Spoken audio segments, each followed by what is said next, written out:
한밤에 잠을 잘 못 주무셨어요? 네? 어. 아하, 그러셨구나. 예, 예. 제가 그렇잖아요. 피아노 소리 들으면 배수 선생님 컨디션을 안다고 제가 말씀드린 적이 있죠. 예, 예. 주일날 아침에 첫 찬송가 반주를 하실 때 피아노 반주 소리 들으면 아, 오늘은 에너지가 넘치는구나. 오늘 좀 컨디션이 안 좋으시네. 예. 속도와 강약을 보면 느낄 수가 있어요. 짐작을 하는 거죠, 짐작을. 예. 아, 예, 지난 한 주간 뭐 우리가 늘 일주일이라는 시간, 주일 빼고 6일이라는 시간인데 매일 우리가 다사다난하다라는 표현을 쓸 수가 있을 것 같아요. 저도 예상치 못했다는 것은 저의 사고 밖에 어떤 일이 일어났을 때 얘기를 하잖아요. 예, 하면서 늘 우리는 그 기대에 벗어나게 되면 불안해하고 초조해야 합니다. 그렇죠? 요렇게 일주일이 살아야 될 텐데 물론 그 가운데는 우리가 생각지 못하게 좋은 일도 있어요. 그렇지만 통상 우리가 사람의 욕심이 있기 때문에 그런지 항상 좋은 일보다는 나쁜 게 더 이렇게 뭔가 부각이 되잖아요. 그죠? 예, 그런 시간이었기 때문에 때로는 실망도 하고 좌절도 하고 그런 가운데 또 저는 개인적으로 제 모습이 이게 저의 본질이구나라는 걸 늘 순간순간 깨닫게 되는 것 같아요. 예, 우리가 그 이스라엘 백성들이 출애굽하는 과정 중에 그렇게 많은 기적과 이사를 하나님이 보여주시고 그런 위험 가운데서도 하나님께서 일방적인 하나님의 힘으로 그죠 구원해 주셨지만은 왜 이 사람들이 그걸 모르고 돌아서면 불평, 돌아서면 불만, 돌아서면 딴짓할까 희한하네 믿음 이렇게 없나라고 생각했는데 그 모습이 제 모습이다. 저는 그보다 더 못하다는 생각을 합니다. 그래서 한 주간 삶을 돌아보면 좀 그런 부분들이 많아가지고. 있습니다. 그리고 또 우리가 뭐 우리 범국가적으로 또 세계적으로 이런저런 들려오는 소식들이 좋은 소식보다는 좀 안 좋은 소식들이 많잖아요. 지금 뭐 이 통계가 정확한지 모르겠지만 매일 한 1,000명 정도 이상씩 매일 우크라이나 전장에서는 러시아 장병들이 1,000명 이상씩 뭐 사망이라고 하는데 정확하면 사상 같아요. 죽거나 다친 사람이 평균 1,000명 이상씩 지금 이 순간 또 한 명씩 계속 죽고 있습니다. 서로 이게 총을 쏘고 포를 쏘는 바람에 그죠? 그리고 또 한 곳에 또 전쟁이 끝나고 있지 않죠. 근데 오늘 이제 초두에 제가 이 말씀을 드리는 이유는 우리가 이게 믿음이 있는 우리 성도들 입장에서는 우리 관점에서 하나님, 우리 관점에서 성경, 우리 관점에서 세상을 보잖아요, 그죠? 이기 때문에 우리는 이런저런 말씀 속에서 이런 모습대로 살아가야지라고 생각을 합니다. 그런데 그렇지 못한 반대편에 서 있는 사람이 있잖아요. 지금 여러분들 생각하는 반대편에 서 있는 부류의 사람들이 있죠. 국가가 있고, 그죠? 근데 성경에도 그런 사람이 있죠. 그런 국가가 있고, 그죠? 뭐 바벨론도 있고, 바사도 있습니다. 그런데 하나님의 입장에서 보시면, 하나님 입장에서는 하나님이 택한 백성이나 저 택하지 않은 하나님께서 하나님으로부터 복음으로부터 버림받은 그 백성이나 모두 하나님의 통치 가운데 있죠. 그 사람들은 자기 마음대로 한다고 해도 하나님의 그 능력과 권한 밖에서 생각하고 활동합니까? 아니면 모든 것이 하나님의 섭리 안에 있습니까? 섭리 안에 있죠. 예. 아마 이스라엘 백성들 유대가 망하고 바벨론으로 포로 잡혀갔을 때도 유대 입장에서는 유대 민족 입장에서는 우리가 정말 외세의 침입을 받아가지고 우리가 포로 생활을 70년을 하게 돼서 온갖 고난과 고통을 받는다라고 우리가 생각할 수 있잖아, 그죠? 그런데 그 포로 잡게 한 그 바벨론의 왕도 누구의 손안에 있다? 하나님의 손안에 있다는 거죠, 그죠? 지금도 우리의 돌아가는 이 형국을 보면 도대체 저 인간은 어떤 인간이길래 저런 생각을 할까라고 답답해 하잖아요, 그죠? 그런데 그 사람도 뭡니까? 하나님이 그 나쁜 역할로 거기에 세우신 거겠죠. 예. 구원의 복음하고는 거리가 멀지만 결국은 주인공은 누구다? 예. 하나님 믿는 백성들이다. 그래서 이 백성들이 하나님 앞에 바로 서게 하기 위해서 어쩌면 그 사람들을 그런 역할로 세워 쓰신다는 거죠. 그 이유는 뭐다? 너희가 바로 써야 된다는 거죠. 복음 안에서. 예. 우리는 그 메시지를 모르고 어떻게 합니까? 우리는 피해자고 저 사람들은 가해자니까 나쁜 놈이야. 하나님 저 사람 어떻게 해주세요라는 관점을 보잖아요. 그 유대인들이 붙들려 갈 때도 하나님, 저 나쁜 인간들 왜 저 할례 받지 못한 인간들한테 우리가 잡혀가게 합니까?라고 하나님을 원망했겠죠. 뭐 알게 모르게, 그렇죠? 근데 잡혀가게 했을 때도 하나님 꿈쩍도 안 하고 그냥 잡혀가게 하셨잖아요. 70년이 짧은 시간이 아니죠.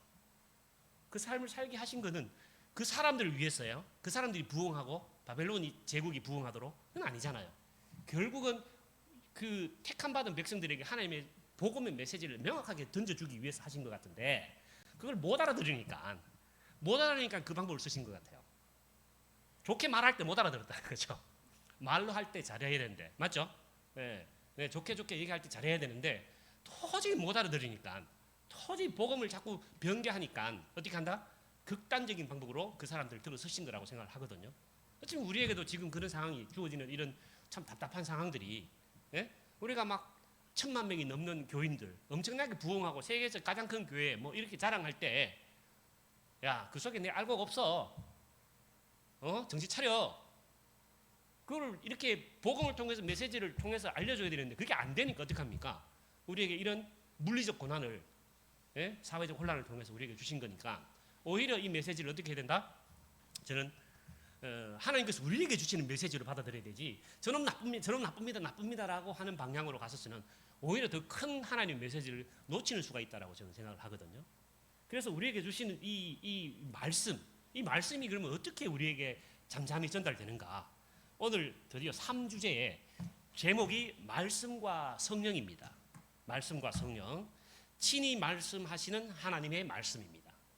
하나님께서 친히 말씀하시는 거예요.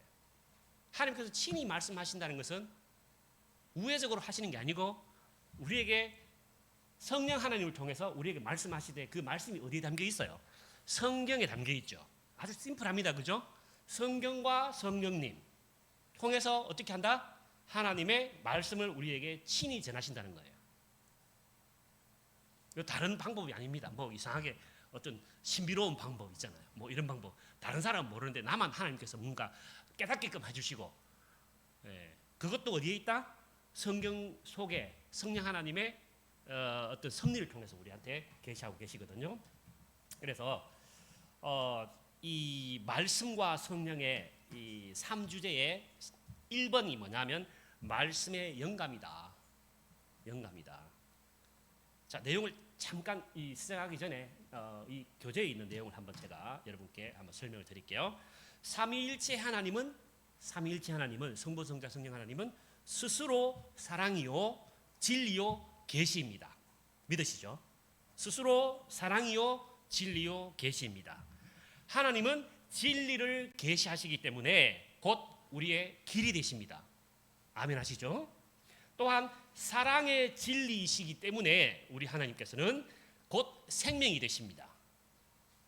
그리고 예수 그리스도는 육신으로 오신 하나님의 말씀으로서 우리의 길이요 진리요 생명이 되십니다. 예수님께서 직접 이 말씀을 하시죠. 나는 길이요 진리요 생명이다.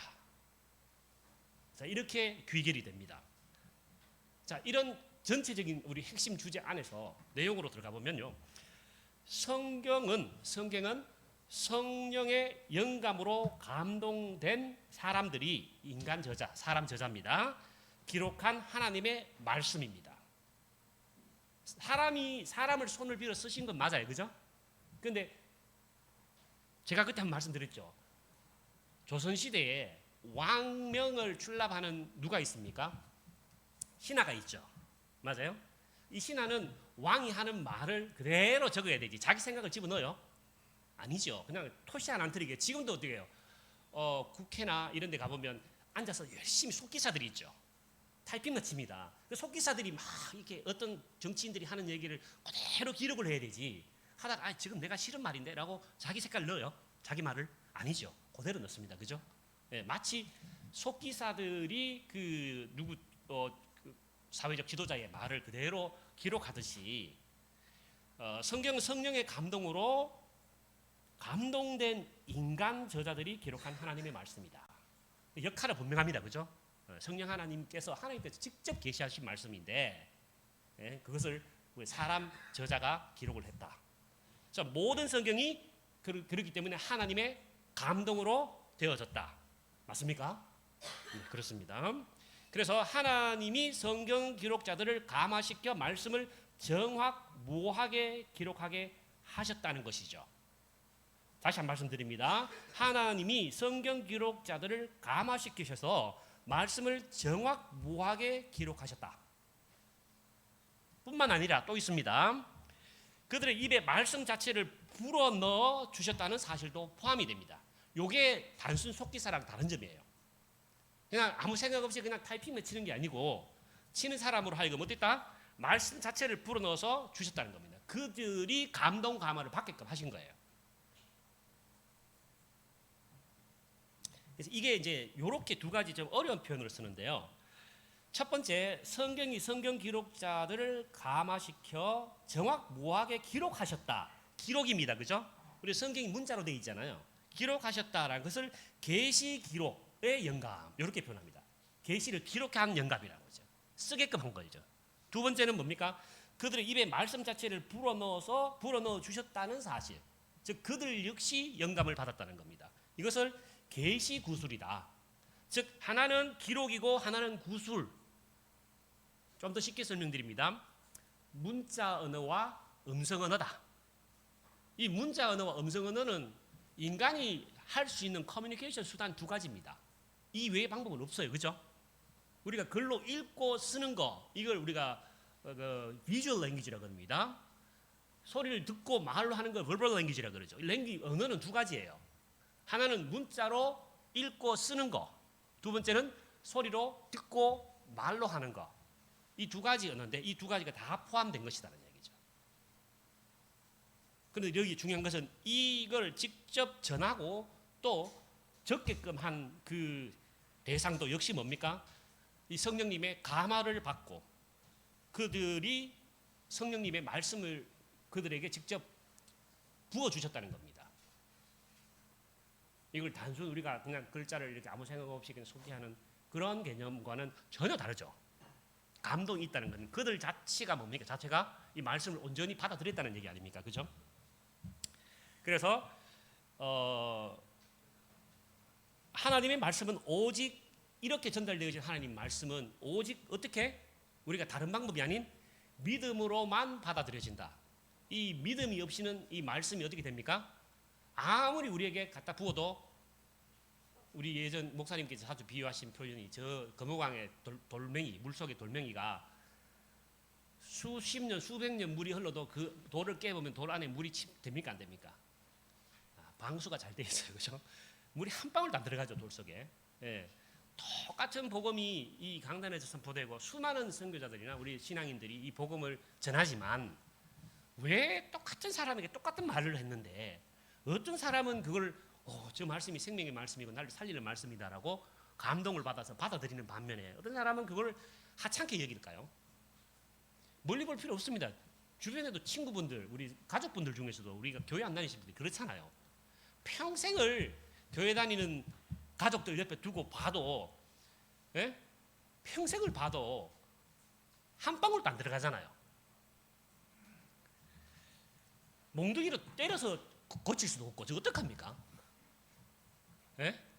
뭐 돈을 주거나 원래 내가 선물 근사한 거 사줄게. 내가 가서 저 백화점 가자. 내가 네 원하는 거 확 사줄게. 뭐 선물을 해주거나 설득도 협박도 공갈도 어떤 방법도 통한다 안 통한다? 안 통하죠. 교회 가면 뭐 해줄게. 한 번은 할 수 있어요. 근데 그죠? 한 번은 옵니다. 왜? 그것 때문에 오잖아요. 용돈 받는 거, 뭐 선물 받는 거, 그렇죠? 예전에 어릴 적에 성탄절에 뭐 준다니까, 성경학교 때 맛있는 거 준다니까 교회 가는 친구들 많았잖아요. 그때 그 친구들 다 어디 가 있어요 지금? 아마 그 친구들 다 교회 다녔으면 대한민국 기독교인들이 한 90% 안 되겠습니까? 군대에서 어릴 적에 교회 한 번 안 가본 사람이 거의 없잖아요. 네. 그런데 하나님의 말씀은 오직 믿음으로만 받아들이기 때문에 뭐가 없다? 믿음이 없이는 절대 이 복음의 말씀을 받아들일 수가 없는 그런 구조다. 즉 이 믿음이란 것은 사람의 지혜에 있지 않다. 하나님의 능력에 온전히 있다. 이렇게 결론을 내릴 수가 있습니다. 그런데 이 사람의 지혜라는 것은 결국 사람의 지혜, 즉 설득하는 능력이거든요. 언변술이 좋거나 아는 것이 많거나 사회적 지위가 높거나 영향력이 있거나 이런 것은 아니다. 다만 성령의 나타나심으로 그것이 능력이 되는 것입니다. 자, 이것이 이제 말씀의 영감이라는 거예요. 우리가 생각하는 그냥 신비주의적 그런 관점도 아니고요. 또 인간의 어떤 지혜와 어떤 설득력, 언변술로도 되는 것이 아니다라는 것이 바로 오로지 하나님의 성령 하나님의 영감으로서 이 복음이 대를 이어서 우리에게 문자로 혹은 말로 전파되어지고 그 복음이 나의 복음으로 받아들일 수 있는 근거는 어디에 있다고요? 오직 믿음으로. 그 믿음 하나님께서 우리에게 주신 그 믿음만이 이 복음이 나의 복음이 될 수 있는 근거가 된다는 겁니다. 두 번째, 자 이런 성경이 그럼 우리에게 다가올 때 여기에 또 이 성경이란 것은 어떻게 성경이 스스로 증명을 하느냐, 성경이 진리임을 이게 사람의 능력이냐 아니면 또 다른 초자연적인 힘이냐 뭐 아니면 이런저런 방법이냐라고 우리가 생각을 할 수가 있잖아요, 그죠? 네, 그런데 3주일째 2번이 뭐냐면 성경의 자기 증거입니다. 자기 증거. 스스로 성경은 스스로 증거를 한다는 거예요. 자증이라고 그러죠. 자증입니다. 스스로 증거를 한다. 즉 인간이 성경 이건 진리입니다라고 누구 한 사람이 와서 굉장히 크게 영향력을 끼치면서 설파를 한다고 해서 그것이 성경이 진리가 되고 그 사람으로 인해서 이 성경이 진리임을 알겠습니다. 이게 복음입니다. 라고 검증이 되는 것이 아니라는 거예요. 사람은 들러리일 뿐, 결과적으로 사람은 들러리일 뿐 성경은 스스로 그 진리를 스스로 증명하고 있다는 거예요.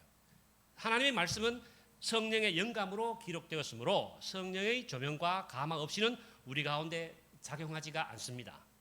그래서 오직 성령이 역사로 성경은 하나님의 자기 계시, 즉 말씀으로 성경이 스스로 계시를 한다고 되어 있어요. 스스로 계시를 합니다. 네. 그래서 이 성경은 우리가 기록된 계시가 되죠. 스스로 계시하는 기록된 계시가 됩니다. 이 계시는 삼위일체 하나님의 존재와 경륜의 비밀을 담고 있습니다. 성경의 그 비밀은 우리의 능력에 맞춰서 계시를 한다고 하시거든요. 스스로 계신 하나님이 처음이자 나중이 되시듯 말씀도 스스로 존재하고 자체로 증언하는데 이 경륜의 비밀이 어찌 보면 우리에게 눈높이로 다가오신다는 거죠. 이 참 감사한 말씀 아닌가요? 어떤 시험처럼 어떤 특정 레벨이 되어야 된다 생각해 보십시오. 그러면 배운 사람, 똑똑한 사람은 쉽게 받아들일 수 있고, 그죠? 그러면 저기 예전에 진짜 말 그대로 초등학교 문턱에도 못 가보신 그런 분들도 있잖아요. 우리 일제시대 때만 해도, 우리 처음 한국에 복음 들어올 때만 해도 글자 아는 사람보다 문맹률이 더 높았죠. 그 시절엔, 그죠? 근데 그분들에게 복음이 그러면 일단 야, 너 안 돼. 빨리 가서 초등학교 졸업장 따고 와. 그래야 너 이제 성경 공부 참여할 수 있고 공부할 수 있어. 야, 초등학교 좀 안 돼. 초등학교까지는 힘드니까 한 중학교 정도 나와야 되겠어. 고등학교 졸업장은 나와야 대학은 간다. 맞죠? 그렇지만 고등학교 졸업장이 있어야 성경을 이해하고 복음을 받아들일 수 있다. 맞아요. 안 맞죠? 그러니까 이게 참 비밀인 거죠, 우리한테는. 성령님이 우리에게 임하셨을 때 이 복음이 작동된다, 복음이 전달되어진다는 계시의 비밀이 우리가 사회적으로 말하는 학습 능력, 인간의 지적 능력과는 전혀 관계없다는 것이 명확하기 때문에 이게 사실은 우리에게 큰 또 한 번의 위안이 되는 것 같아요. 예, 자기 욕구를 언제 우리에게 제시한다면 목사님 빼고는 없잖아요. 목사님 박사학위 갖고 계시니까. 예, 박사는 돼야 최소한 할 수 있지. 저는 박사 출신입니다만은. 예, 저는 박사는 아닙니다만은 저희 동네가 박살입니다. 그래서 저는 박사 출신이라고 말을 할 수 있어요. 박사는 아닙니다. 박사 출신입니다. 고향 박살입니다. 좋은 동네 태어났어요. 자, 그래서 이 스스로 말씀도 스스로 존재한다 자체 스스로 증언한다는 겁니다. 그죠? 이 자증입니다. 이 자증에는 크게 네 가지가 있어요. 네 가지. 첫 번째는 뭐냐면 태고성이 있어요. 태고성. 말이 좀 어렵습니다. 제가 풀어드릴게요. 두 번째는 저자의 감동. 세 번째는 예언의 영.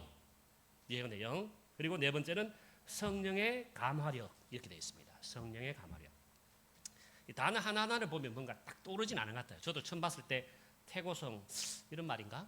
그다음에 저자의 감동은 이런 뜻인가? 라고 생각을 했는데 내용을 보니까 태고성, 즉 태고성으로 자정한다는 것은 시간에 속한 것은 영혼에 속한 것의 증거가 될 수가 없죠. 맞잖아요. 시간 공간의 제한을 받는다는 겁니다. 이 영혼이라는 것은 시공간을 초월한다는 얘기잖아요. 그죠?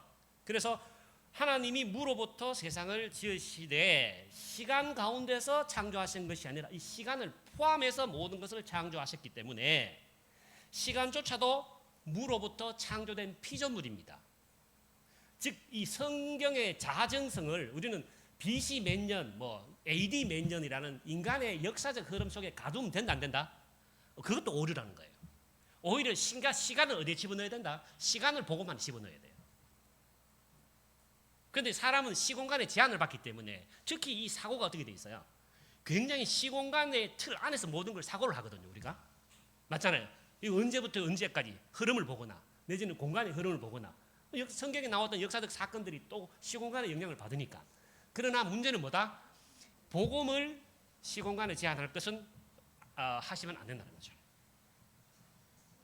그래서 시간조차도 무로부터 창조된 피조물이다. 그래서 태고성이라는 것은 뭐냐면 성경은 그 모든 것을 다 아우른다는 겁니다. 시간마저도. 그래서 하나님의 말씀은 시간 너머에 존재합니다. 시간이 영역 밖에 하나님의 말씀이 존재한다. 그렇게 스스로 영원히 계신 것이 뭐다? 말씀인 거죠. 따라서 하나님 말씀의 기록인 성경도 그 궁극적 기원을 어디에서 찾아야 됩니까? 궁극적 기원을. 또 요즘 이렇게 과학자들 이런 분들 신앙이 있는 분들이 보면 있잖아요. 창세기에 나오는 창조의 일주일이 어떻고 저떻고 해서 막 기간이 얼만데 이거를 어떻고 저도 아담부터 시작해서 노아까지 연대기를 한번 제가 조사해 보니까 참 재밌는 것도 있더라고요. 이걸 자꾸 시간에 끼워 맞추면서 하나님의 복음의 말씀의 어떤 그 근원을 어떻게 이 인간이 알고 있는 역사의 시간의 흐름에 맞춰서 자꾸 해석하려고 하는 거죠. 그러니까 창세기의 창조 첫째 날은 우리처럼 24시간이 아니고 수억 수만 년이다. 그래서 저런 공룡도 나타나고 저 지층도 나타나고 이렇게 설명하거든요. 자꾸 인간의 시간에 하나님의 말씀을 거꾸로 대입을 하려고 하는 그런 오류에서 나오는 거예요. 거꾸로 생각하십시오. 그냥 하나님 하늘 마음만 먹으면 수억 년, 수만 년, 수십억 년짜리 지층도 단순히 말씀으로 만드실 수 있는 분이잖아요. 그거 갖고 고민할 게 뭐 있습니까? 저 별이 많나 모래가 많나 별이 많다고 하잖아요. 어떻게 만들어요? 그 많은 별을? 예? 시간으로 본다면 자꾸 인간의 사고의 어떤 그런 어떤 틀 속에 자꾸 하나님의 그 태고성이나 하나님의 말씀을 가두려고 하는 오류 속에서 이런 문제가 생기거든요. 다시 한번 말씀드릴게요. 시간도 뭐다? 무로부터 창조된 하나님의 피조물입니다. 그래서 하나님의 말씀은 시간 너머에 존재하며 그렇게 스스로 영원히 계신 것이 하나님의 말씀입니다. 두 번째 저자의 감동입니다. 성경에 기록된 인간 저자들이죠. 우리 흔히 성경에 나오면 어떤 분들이 있습니까? 선지자들이 있고요. 또 후에 지금 사도들이 있죠. 그죠? 선지자와 사도들이 있습니다. 그래서 성경은 기록한 인간 저자들에 의해서 특정을 통하여 자증한다 이렇게 되어 있는데 이게 무슨 말씀이냐면 성경에 나온 이야기들이 한번 보십시오. 그냥 들은 얘기, 감동받은 얘기를 어디 동굴 속에서 돌을 닦다가 깨달은 얘기를 쓰는 얘기입니까? 성경 얘기들이 전부 실제 모세오경에 나오는 모든 이야기들이 실제 우리 선진들이 살아갔던 모습, 하나님과 동행했던 모습들이 기록된 거예요. 모세가 그 이스라엘 백성들을 출애굽시킬 때 그냥 들었던 얘기, 그냥 상상 속의 얘기를 적었습니까? 그 사람들이 실제 홍해를 건너고 사막을 건넜습니까? 목마름을 실제 경험했어요, 안 했어요? 배고픔을 경험했습니까, 안 했습니까? 생명의 위협을 경험했죠. 맞잖아요. 근데 기타 이런 다른 종교에 가보면 동굴 속에 도 닦다가 그냥 끼우친 거 쓴 거예요. 불경을 보세요. 석가모니가 홍해를 걷는 그런 체험이 있은가요? 목숨의 위협 그런 거 없잖아요. 네. 이게 실제로 자신들이 그들을 체험한 바대로 기록했다는 거예요. 이건 왜 그러냐? 하나님께서 왜 이런 방법을 쓰셨냐는 거죠. 그냥 쓱쓱쓱쓱 한 방에 쓰실 수 있는데 하나님의 계시 사실을 체험한 선지자들과 사도들의 성경의 기록자로 세우셨기 때문에 기록된 말씀이 더 확실한 진리임을 스스로 증언하는 거예요. 왜? 인간 수준에 맞춘 거 아닙니까? 한번 솔직하게 한번 여러분들 누가 체험한 얘기가 더 가슴에 와닿습니까? 그냥 상상의 얘기가 가깝습니까? 실화를 바탕으로 한 영화가 더 확 와닿아요. 그냥 시나리오를 그냥 대충 쓴 게 더 와닿아요. 실화의 바탕이 더 감동이죠. 사람이 그런 존재이기 때문에 하나님도 그런 인간에게 뭐예요? 이런 모습을 통해서 어찌 보면 더 어렵고 복잡한 과정인데도 불구하고 실제로 그 성경의 선진들이 기록한 그 성경의 선지자들이 모세가 다 경험하게 하신 거죠. 하나님의 섭리를 몸소. 왜 그러셨을까 보니까 사람 말로 해서 안 들어요. 예, 하나님 어떤 메시지를 한번 주시면 그 한마디 듣고 그냥 믿고 따라가면 될 텐데 조석간에 그냥 마음이 바뀌어요. 죽 끓듯이 바뀝니다.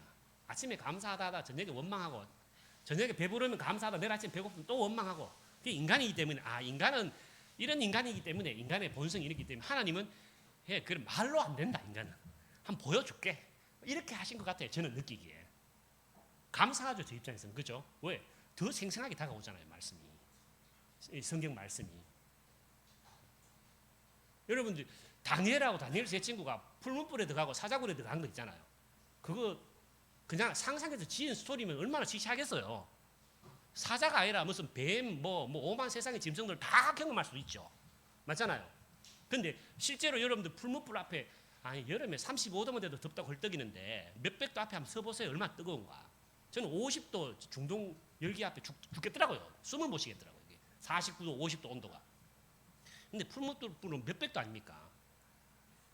그렇게 한번 들어가 보세요. 근처도 못 갑니다. 사자요? 미친 개도 무서운데 사자는 얼마나 무섭겠어요. 근데 왜 그런 사람들 그런 경험을 하시게끔 했겠냐는 거예요.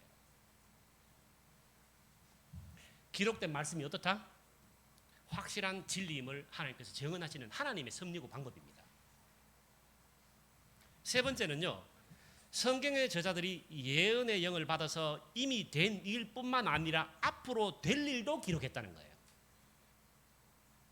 자, 증언이라는 말은 그렇죠. 증언이라는 용어는 한번 보십시오. 여러분들 법정에 가서 증언하잖아요. 선서. 위증하게 되면 뭐예요? 4개월 추가됐잖아요. 모 씨가 위증하다가 술 안 먹는데 술 먹다고 거짓말하다가. 예? 그건 어떤 증언입니까? 증언이라는 것은 근본적으로 그 용어는 뭐예요? 이전에 일어났던 일에 대한 말이에요. 맞죠? 내가 어제 이거 했는 거 내가 증언할게요. 내가 지금 사고 봤는데 내가 증언할게요. 그런데 내일 일어날 일을 증언할 수 있어요? 내년에 일어날 일을 증언할 수 있냐는 거예요. 불가능하잖아요. 근데 성경은 어떻게 돼 있어요? 성경은 앞으로 일어날 일도 기록했다는 겁니다. 이것이 성경의 자정성을 명확하게 부각하는 하나의 하나님의 키인 거예요. 구약의 모든 일들이 언제 미래에 일어날 신약의 예수님 오시는 구세주가 오시는 그걸 예언했잖아요. 그걸 자정하잖아요. 맞죠? 그걸 증언이 될 수 있어요. 우리말에, 우리 용어에. 불가능하죠. 왜? 앞으로 일어나지도 않은 일을 어떻게 증언합니까? 그거는 허위 증언이 됩니다. 위증이 돼요. 위증이. 예? 여러분 7월 달에 일어날 일을 지금 증언할 수 있어요? 불가능하죠. 예. 그런데 성경은 뭐다? 미래, 과거의 일이 아닌 미래 앞으로 일어날 하나님의 역사를 선지자를 통해서 어떻게 합니까? 증언을 하고 있는 거죠. 앞으로 반드시 이런 일이 일어날 것이고 이건 진리다라는 겁니다. 이것이 또한 어떻게 된다? 성경의 자정성이 명확하게 우리에게 드러나는 하나의 증거가 됩니다. 이것이 뭐냐면 미래에 일어날 일이 현재 우리에게 뭐다? 보증으로 나타나는 거예요. 보증이라는 건 뭐죠? 내가 확실히 내가 이걸 해주겠다라는 확증이죠. 약속이죠. 그리고 네 번째, 성경은 자체의 가마력으로 어떤 핍박 가운데도 순수하게 보존되어 왔으며 땅끝까지 확장되어 가고 있다는 측면에서 또 자정합니다. 즉 성경이 이 가마력으로 어떤 핍박에도 순수성이 유지되지 않으면 지금 저와 여러분들이 보고 있는 성경은 예수님 오셔서 하신 말씀하고 다를 수가 있어요. 2000년 동안 얼마나 많이 변했겠어요. 일본 교토 가게 되면 4, 50년, 6, 70년 된 우동집이 흔하죠. 우리나라는 한 3, 40년 된 떡볶이집 유명하다고 난리죠. 이탈리아 가보니까 그 정도는 명함을 못 믿겠어요. 앞으로 1900자는 역사가 뭐 있다고 말 못하겠대요. 뭐 식당 보니까 1800원 돼야 되겠어요. 18로 들어가야 좀 됐구나. 그 정도는 좀 세죠. 우리는 18년도는 없잖아요. 그죠? 1900한 50년 이후에 돼도 뭐 유명한 오래된 식당이 나잖아요. 그렇죠? 그런데 어떻게 됩니까? 인간이 고작해야 100년 내에도 오래됐다, 뭐 이게 순수성이다, 뭐 전통이 있다라 얘기하는데, 아니 2000년 동안 여러분 고추장, 된장, 간장 맛 안 변할 수 있습니까? 우동 똑같이 뺄 수 있어요. 밀이 다른데 원 재료가. 예. 근데 성경은 어떻다는 거예요? 끝까지 변치 않는 이 순수성이 그대로 핍박 가운데 어떤 사람이 어떤 짓을 하더라도 순수함이 어떻게 됩니까? 보존되어져 있다. 이게 바로 성령의 가마력으로 이해 가능하다는 거예요. 이게 아니면 어떻게 돼요? 세월이 바뀌면 성경도 바뀌게 됩니다. 그렇죠? 세월이 바뀌면 성경이 복음이 변질된다는 거예요. 하나님은 스스로 성경을 통해서 이 말씀의 복음의 진리를 스스로 증명하기 위해서 뭐 어떻게 한다? 세월이 지나건 어떤 세대가 오든 어떤 핍박이 오든 성경은 변치 않는다는 거예요. 복음의 순수성은 변치 않는다는 거죠. 근데 문제는 뭐죠? 인간이 의도적으로 복음을 변개하는 게 문제입니다. 심각한 문제죠. 즉 복음을 제대로 된 변개치 않는 복음을 전하는 것이 아니라 인간이 자의적으로 뭡니까? 복음을 바꿔버리는 거죠. 이것도 좋고 저것도 좋고 심지어 이거는 뭐 복음이 아닌 것 같아요. 이거는 신화 같아요. 이건 또 뭐예요? 이건 또 뭐 이것도 복음 같은데 이것 좀 끼워 넣읍시다. 도마 복음 이런 거 있잖아요. 네. 그래서 이 네 가지가 바로 자정의 증거입니다. 증거. 여러분들 이 성경의 특징들을 꼭 기억하시길 바랍니다.